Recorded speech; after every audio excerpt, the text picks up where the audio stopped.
وما أرسلناك إلا رحمة للعالمين.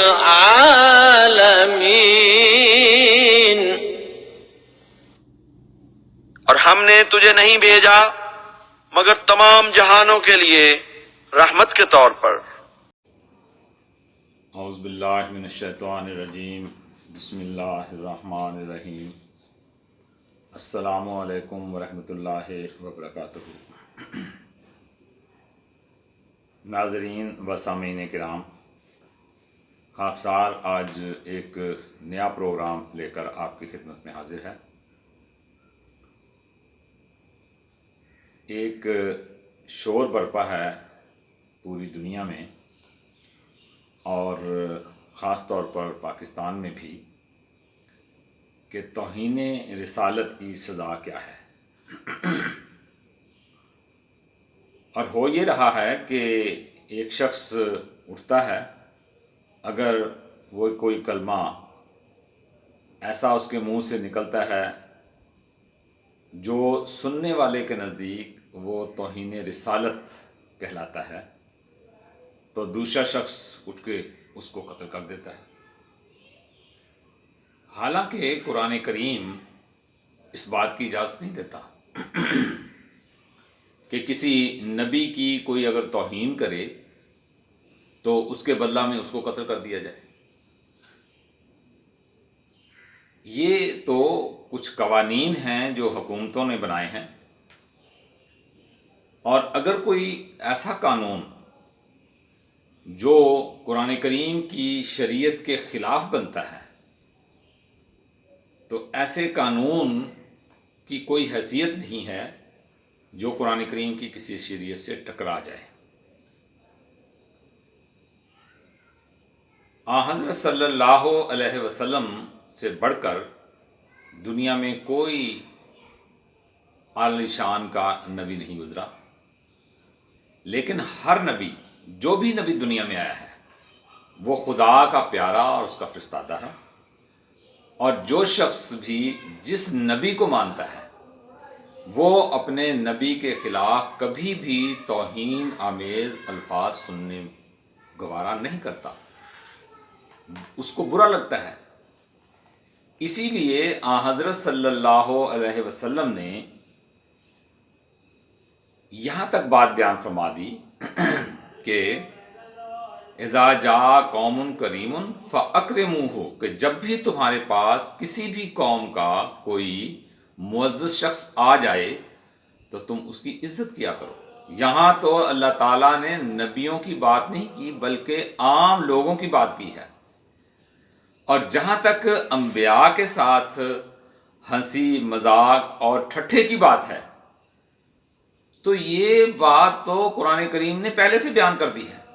ہم کو اس بات کو مد نظر رکھنا چاہیے کہ قرآن کریم اس سلسلہ میں کیا بات بیان کرتا ہے. دیکھیں، اللہ تعالیٰ نے قرآن کریم میں سورہ زخرف کی آیت نمبر 8 میں بیان فرمایا ہے وَمَا يَأْتِيهِم مِّن نَّبِيٍّ إِلَّا كَانُوا بِهِ يَسْتَهْزِئُونَ، کہ دنیا میں کوئی نبی بھی ایسا نہیں گزرا کہ جس کے ساتھ ہنسی مذاق اور ٹھٹھا نہیں کیا گیا. ہر نبی کے ساتھ ہنسی مذاق اور ٹھٹھا کیا جاتا ہے. یہ قرآن کریم کہہ رہا ہے. اور کمال یہ ہے کہ ہنسی مذاق اور ٹھٹھا کرنا یہ اس نبی کی صداقت کا ایک نشان ہوتا ہے کہ جو بھی خدا کی طرف سے کھڑا ہو لوگ اس کے ساتھ ہنسی مذاق اور ٹھٹھا کرتے ہیں، لیکن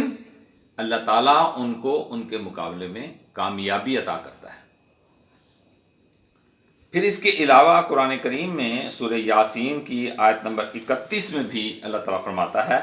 یا حسرتاً علی العباد ما یاتہم من رسول الا کانوا بہ یستہزئون، کہ افسوس ہے مجھے اپنے بندوں پر کہ جب بھی ان کی طرف کسی کو بھیجا گیا، کسی رسول کو بھیجا گیا تو انہوں نے اس کے ساتھ ہنسی کی، مذاق کیا، ٹھٹھا کیا. یہی ان کا کام رہا ہے. تو یہ ایک یقینی بات ہے کہ خدا کی طرف سے جو آنے والے ہوتے ہیں جن کو خدا مبعوث کرتا ہے اور اپنا عرفان دے کر بھیجتا ہے، شریعت دے کر جن کو نازل کرتا ہے، اس کے ساتھ ہنسی مذاق اور ٹھٹھا کیا جاتا رہا ہے اور آئندہ بھی کیا جاتا رہے گا، کیونکہ یہ اس کی صداقت کی نشانی ہے۔ اور قرآن کریم نے یہ بات بیان کر دی ہے کہ دنیا میں جب بھی کبھی کوئی خدا کی طرف سے رسول اور نبی آیا تو لوگوں نے اس کے ساتھ ہنسی مذاق اور ٹھٹھا کیا ہے، لیکن اس ہنسی مذاق اور ٹھٹھا کے مقابل پر قرآن کریم نے کہیں یہ اصول بیان نہیں کیا کہ جو ہنسی مذاق اور ٹھٹھا کرے تم اس کو قتل کر دو۔ کوئی ایسا اصول نہیں ہے، کہیں پر کوئی ایک آیت آپ نہیں دکھا سکتے قرآن کریم سے کہ کوئی ایک بھی ایسی آیت ہو۔ اور یہ اختیار خدا نے اپنے ہاتھ میں رکھا ہوا ہے کہ جو خدا کے رسولوں کے ساتھ ہنسی مذاق اور ٹھٹھا کرتے ہیں، خدا ان کو خود پکڑتا ہے اور خود ان کو انجام تک پہنچاتا ہے۔ یہ بات سمجھنے والی ہے۔ اور دیکھیں قرآن کریم نے رسول کریم صلی اللہ علیہ وسلم کے متعلق بھی یہ بات بیان فرمائی ہے سورہ حامیم سجدہ میں، ما یقال لک الا ما قد قیل للرسل من قبلک ان ربک لذو مغفرۃ وذو عقاب علیم، سورہ حامیم سجدہ آیت نمبر 44۔ یعنی تجھ سے صرف وہی باتیں کہی جاتی ہیں جو تجھ سے پہلے رسولوں سے کہی گئی تھیں، تیرا رب بڑی بخشش والا ہے اور اس کا عذاب بھی بڑا دردناک ہوتا ہے۔ دیکھیں یہاں وعید دے دی اللہ تعالیٰ نے اور بتا دیا کہ محمد صلی اللہ علیہ وسلم، یہ جو کفار ہیں نا، یہ تیرے سے کوئی علیحدہ سے باتیں نہیں کر رہے ہیں، یہ تیری کوئی علیحدہ سے توہین نہیں کر رہے ہیں، یہ سب وہی باتیں کر رہے ہیں، ویسی ہی یہ شرارتیں کر رہے ہیں جیسی تیرے سے پہلے رسولوں کے ساتھ ہوتی رہی ہیں، اور یہ ویسی ہی باتیں کر رہے ہیں جیسے پہلے رسولوں کے ساتھ اس زمانہ کے لوگ کرتے رہے ہیں۔ لیکن یہ یاد رکھ، اللہ تعالیٰ جو ہے نا، اس کی پکڑ بڑی سخت ہوا کرتی ہے، اس کا عذاب بڑا سخت ہوا کرتا ہے۔ تو قرآن کریم نے یہ بات وضاحت کے ساتھ بیان کر دی کہ انبیاء کے ساتھ ہنسی مذاق ہوتا ہے، ٹھٹھا ہوتا ہے، لیکن یہ کہنا کہ اس کے بالمقابل خدا کی طرف سے آنے والے جو رسول ہوتے ہیں، جو نبی ہوتے ہیں، وہ ان کو خدا یہ حکم دے کہ بھئی تم ان کو قتل کر دو اور اس کا بدلہ لو کہ ان کو جو بھی توہین کرے اسے قتل کر دیا جائے، یہ اصول قرآن کریم کے خلاف ہے، ایسا کوئی حکم نہیں ہے۔ جہاں تک دل آزاری کا سوال ہے کہ لوگوں کی دل آزاری ہوتی ہے، اس کے لیے تو باقاعدہ حکومتوں کی طرف سے قانون مرتب کیے گئے ہیں۔ بلکہ میں آپ کو یہ بتاؤں گا کہ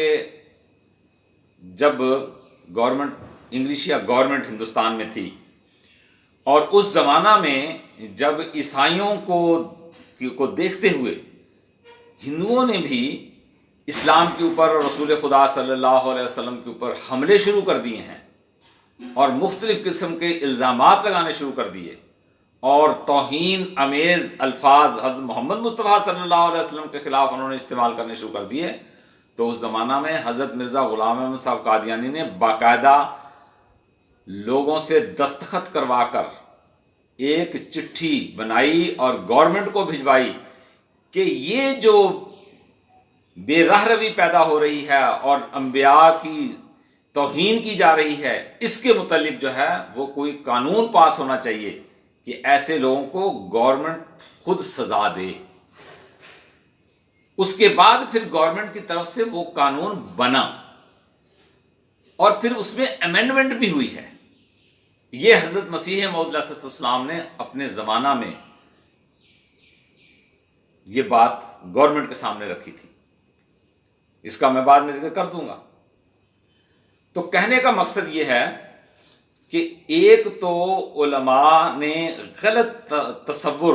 لوگوں کے ذہنوں میں بٹھا دیا ہے کہ جو کوئی بھی توہین رسالت کرے اس کی سزا قتل ہے۔ قرآن کریم نے کہیں توہین رسالت کرنے والے کی سزا قتل بیان نہیں کی ہے، بلکہ مجھ کو حیرت ہوتی ہے اس بات پر کہ یہ جو بعض علماء ہیں اپنے آپ کو بہت بڑے سمجھتے ہیں کہ ہم ٹھیکیدار ہیں اسلام کے، ایسی ایسی غلط باتیں بیان کر جاتے ہیں کہ حیرت ہوتی ہے۔ اور چونکہ عوام بیٹھی ہوئی ہوتی ہے، ان کو پتہ ہی نہیں ہوتا کہ یہ مولوی صاحب جو کہہ رہے ہیں وہ بات ہے، حقیقی ہے یا نہیں ہے۔ ایک پروگرام میں دیکھ رہا تھا پاکستان کا، اس میں بہت سے لوگ بیٹھے ہوئے تھے، سوال و جواب ہو رہا ہے اور توہین رسالت کی بات ہو رہی ہے، اور وہاں پوچھا جا رہا ہے بتائیں جی مولانا صاحب کیا توہین رسالت کی کرنے والے کی سزا کے متعلق آپ کا کیا خیال ہے؟ انہوں نے کہا توہین رسالت کرنے والے کا ذکر قرآن میں موجود ہے، اس کو قتل کر دو۔ اور دیکھیں انہوں نے کس طرح سے چلاکی کی۔ میں اب آپ کو بتاتا ہوں، کبھی پروگرام آپ سنیں گے دیکھیں گے تو آپ کو پتہ لگ جائے گا۔ یہ سورہ احزاب کی آیت نمبر ہے 58، بسم اللہ کو ملا کر انہوں نے یہ قرآن کریم کی آیت پڑھی کہ ان الذین یؤذون اللہ ورسولہ لعنہم اللہ فی الدنیا والآخرہ وأعد لہم عذابا مہینا۔ وہ لوگ جو کہ اللہ اور اس کے رسول کو تکلیف دیتے ہیں، اللہ ان کو اس دنیا میں بھی اور آخرت میں بھی اپنے قرب سے محروم کر دیتا ہے، اور اس نے ان کے لیے رسوا کر دینے والا عذاب تیار کر چھوڑا ہے۔ قرآن کریم کی یہ آیت انہوں نے پڑھی، ٹھیک ہے؟ اور دیکھیں انہوں نے کس طرح سے قرآن کریم میں تحریف کی ہے۔ یہ ہے ظلم جو ان علماء کی طرف سے قرآن پر کیا جاتا ہے۔ اس بات کو بیان کیا اور پھر انہوں نے کیا کیا، بیچ کی 3 آیتیں چھوڑ دی، 2 آیتیں چھوڑ دی، آیت نمبر 60 بھی چھوڑ دی، 61 بھی چھوڑ دی، اور اگلی آیت اس کے ساتھ جوڑتے ہوئے پڑھی ہے ملعونین اینما ثقفوا اخذوا وقتلوا تقتیلا۔ اور جہاں کہیں بھی تمہارے قابو میں آ جائیں چاہیے کہ پکڑے جائیں اور قتل کر دیے جائیں، کیونکہ وہ خدا کے رحم سے محروم کر دیے گئے ہیں۔ کہتے دیکھیں جی دیکھیں، یہاں پر خدا نے کہا ہے کہ ان کو قتل کر دو، جہاں کہیں بھی پائیں ان کو قتل کر دو، حالانکہ بیچ کا مضمون اور چل رہا ہے۔ نبی کی بیویوں کے متعلق مضمون یہاں چل رہا ہے، پھر منافقین کا ذکر چل رہا ہے، اور یہ منافقین کے متعلق بات کی جا رہی ہے۔ اس کو ملا دیا ہے اوپر والی آیت کے ساتھ اور دھوکہ دیا ہے کہ دیکھیں جی جو خدا اور اس کے رسول کو تکلیف دیتے ہیں ان کے لیے یہ حکم ہے جی ان کو قتلوا تقتیلا، ان کو قتل کر دو جہاں کہیں بھی پاؤ۔ تو ایک تو میری درخواست ہے آپ لوگوں سے کہ جب بھی قرآن کریم کی کوئی حوالہ یہ علماء پیش کرتے ہیں تو ان کو خود دیکھیں، اور جو لوگ وہاں اس وقت بیٹھے ہوئے تھے جب اس مولوی صاحب نے یہ بات بیان کی تو لوگوں نے تالیاں بجا کر ان کی واہ واہ کی کہ ہاں بھائی بات بڑی پتے کی بتائی ہے، اور قرآن کریم سے گویا کہ انہوں نے ثابت کر دیا ہے کہ توہین رسالت کرنے والے کی سزا قتل ہے، حالانکہ وہاں مضمون اور چل رہا ہے، نیچے مضمون اور ہے، دونوں کا آپس میں کوئی تعلق ہی نہیں ہے۔ تو میرا یہ کہنا ہے کہ قرآن کریم نے کہیں پر بھی توہین رسالت کرنے والے کی سزا قتل بیان نہیں کی ہے۔ میں اسی پر اتفاق کرتا ہوں، انشاءاللہ اگلا پروگرام لے کر میں آپ کی خدمت میں پھر حاضر ہوں۔